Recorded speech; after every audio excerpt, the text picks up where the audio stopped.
Last week, after swearing at reporters for dumb questions, which I think marks the best thing that Beto O'Rourke ever did during his campaign, he made an announcement today in Texas.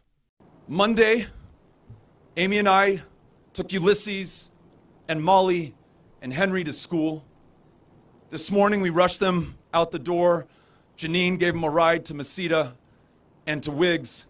And I got to tell you, there's some part of me, and there's a big part of me, that wants to stay here and be with my family and be with my community.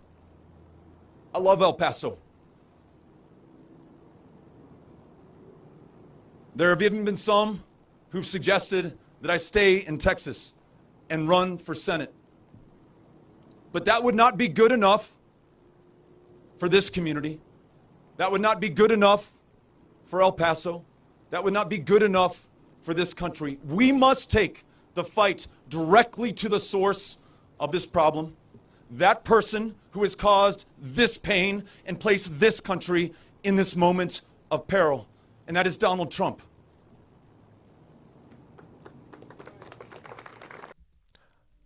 Okay.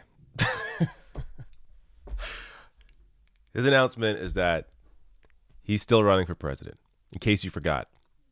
And then, spattering of claps. Like, this dude, I don't know. Like, from the very beginning, where he said, Monday. I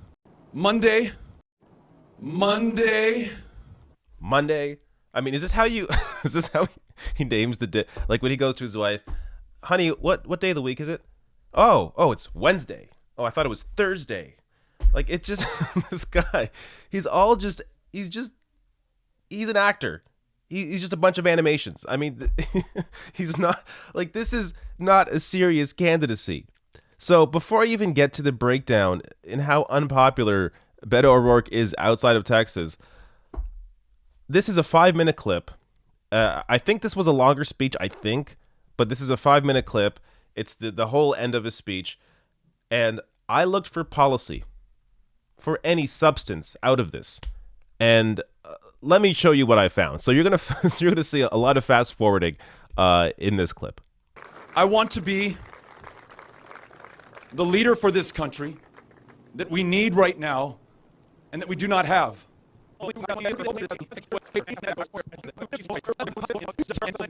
From El Paso, we're heading to Mississippi.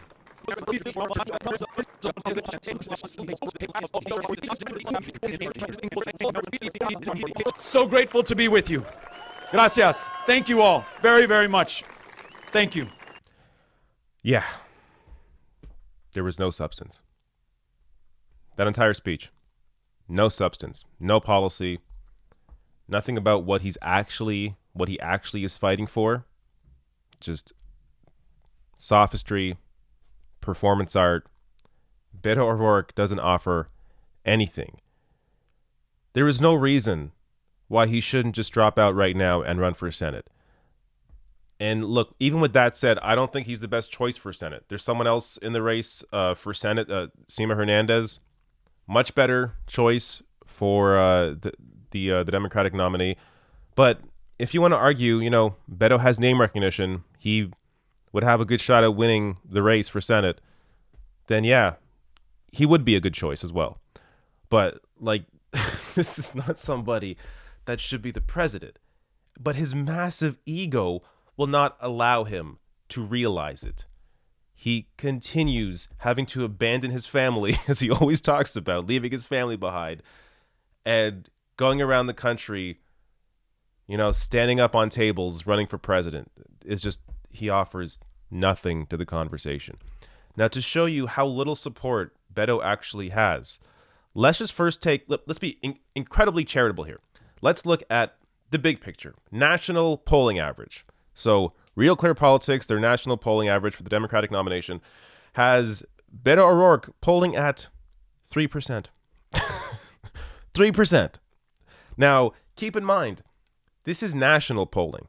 So that's the best number you're going to find for Beto O'Rourke in terms of a poll. I mean, there may be ones where he's at 4, maybe even 5%, but In national polling, he will look the best because Texas is a huge state. Almost all of that support, all of that 3% support in national polling just comes from Texas. And if you don't believe me, you have to look at the poll breakdown of the early states. So let's take a look at this one poll here from Monmouth University, a recent poll from Iowa. Beto O'Rourke in April, he was at 6%, but dropped from 6% in April to less than 1% now. He's even being beaten by Hickenlooper, John Hickenlooper, who just dropped out of the race. Now, you may say, oh, that's just one poll. I mean, David, you got to look at some other polls. Okay, let's take a look at this YouGov poll. Again, this is Iowa, where Beto is polling at 1%, below Tom Steyer, who wasn't even in the last debate. Yeah. All right, fine. Let's look at some other data here. YouGov again. This is a breakdown of delegates, of potential delegates based on their polling in these early states. So, looking at this data, Beto has 0 in California, 0 in Iowa, 0 in New Hampshire, 0 in South Carolina, and 48 in Texas. Texas is the only reason Beto O'Rourke has any support at all. I mean, it has to be ego. There was no other reason. Like, this information is not getting through his thick skull. Beto, you were not going to win this race. So, look, either he knows that. I mean, maybe he knows that and he's trying to raise his national profile by continuing this race. But his national profile was already raised in the race for Senate against Ted Cruz. That's when people knew who he was. People know who Beto O'Rourke is. His support has gone down since he announced. It's not going up at all.